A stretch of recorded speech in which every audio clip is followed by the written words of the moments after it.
Hey everyone, it's Brewday. I don't know if you can tell, but I'm going to be doing a pumpkin ale today. So yeah, it's not all pumpkin stuff. It's just I got 3 cans of organic pumpkin puree just to try that.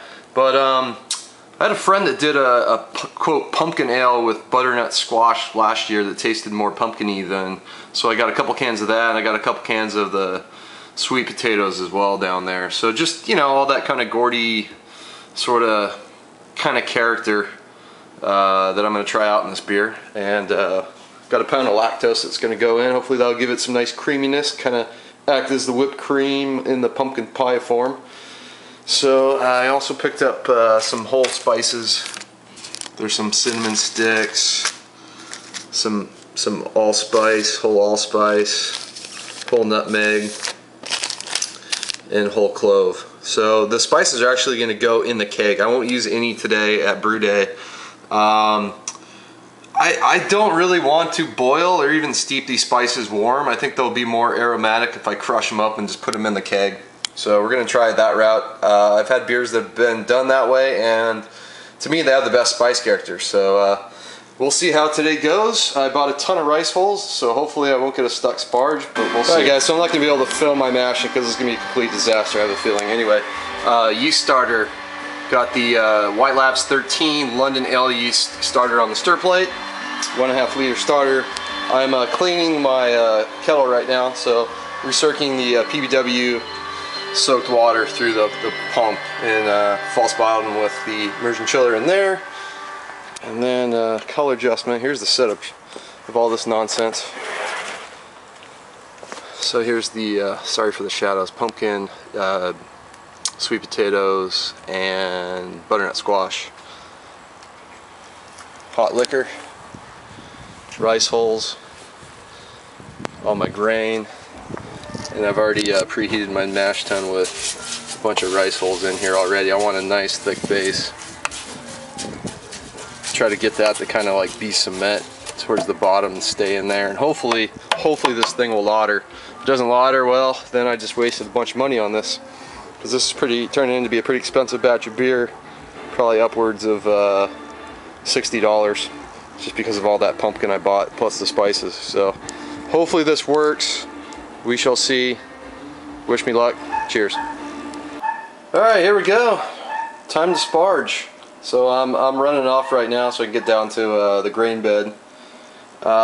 It's going so far. I'm getting clear wort, surprisingly clear wort, considering all that pumpkin and sweet potato and butternut squash that's in there. So I got my foil on top.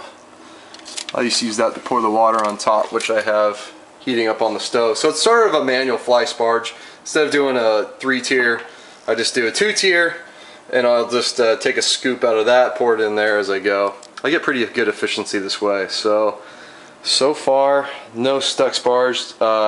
Vorloffing went really well, no issue there. So far so good. I think the probably at least 1.5 pounds, not 2 pounds of rice hulls I put in there are working their magic right now. And I don't know how well it'll show up on camera if you can see how much cloudier this starter is from when I first showed you. So getting some good yeast growth going in there. And as you can hear in the background, my yappy neighbor dogs, which is why I don't do a whole lot of reviews outside. So yes, the only downside so far is I missed my mash temp. I was actually spot on until I put the pumpkin and all that stuff in there, and it dropped my temperature down to about a little over 147.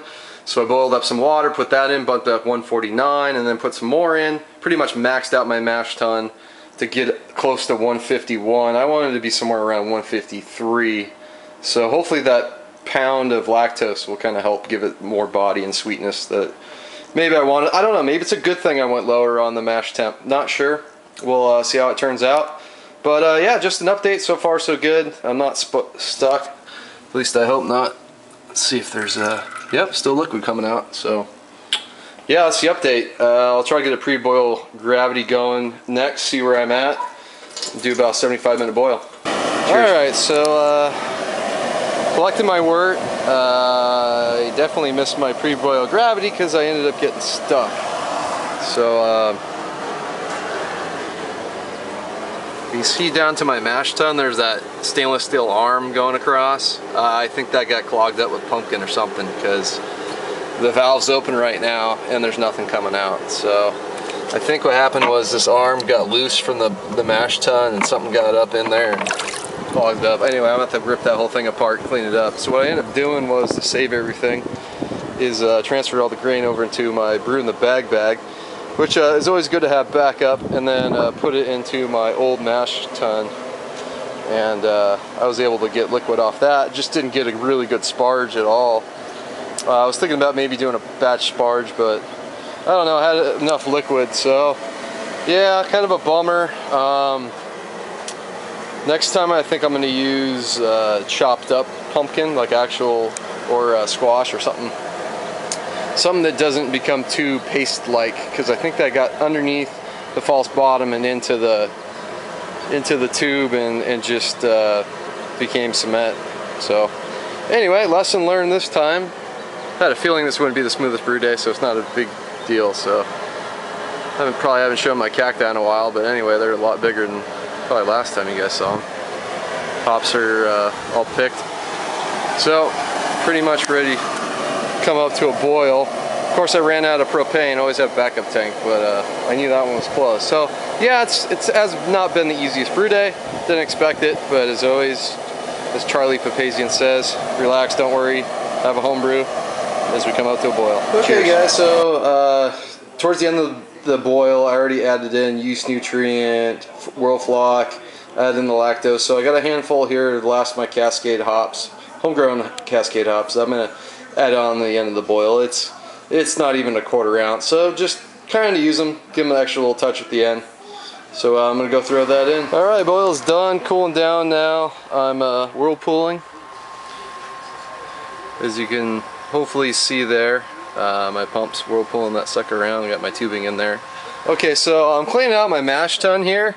I think what I did, of all things, is I literally clogged the output line with rice holes. I think I overdid the rice holes. I think I used way too much, and I ended up clogging the thing up, of all things. Because I've been cleaning this thing out, I haven't seen any signs of any pumpkin or any of the other stuff I added in there being the reason for the clog. I think I clogged it up with rice holes, which is pretty damn funny. So anyway, that's a new one for you. It's gonna wrap up what you see on today's video. So I'll post this up for Homebrew Wednesday. Cheers.